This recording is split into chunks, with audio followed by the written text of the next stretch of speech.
আসসালামু আলাইকুম এভরিওয়ান। শীত তো অলরেডি চলেই আসলো, আর শীত মানেই কিন্তু ঠান্ডা কাশি নিয়ে আসে। আমারও সেম অবস্থা, আমারও কিন্তু ঠান্ডা কাশি একদম লেগেই গেছে।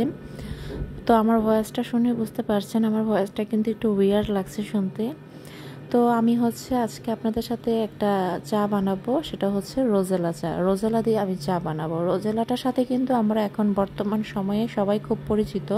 এটা একটা আফ্রিকান ফ্লাওয়ার, যেটা দিয়ে আপনারা স্কিন কেয়ার বলেন, তারপরে ঠান্ডার জন্য বলেন, ডায়াবেটিসের জন্য বা বিভিন্ন রকমের সমস্যার জন্য কিন্তু আপনারা ইউজ করতে পারবেন।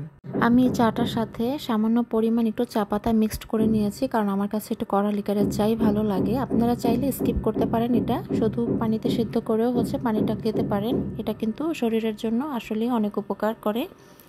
তো আমার চায়ের কালারটাও দেখতে পাচ্ছেন, কালারটাও কিন্তু খুব সুন্দর একটা কালার আসে, খেতে একটু টক টক মনে হয়, তবে ভালো লাগে। একটা খাবার খাওয়ার পরে আপনারা বুঝতে পারবেন আসলে এটা খেতে কতটা ভালো লাগে। তো খাওয়ার চাইতে বেশি উপকারটা বেশি ভালো মনে হয়। ভালো থাকবেন, আল্লাহ হাফেজ।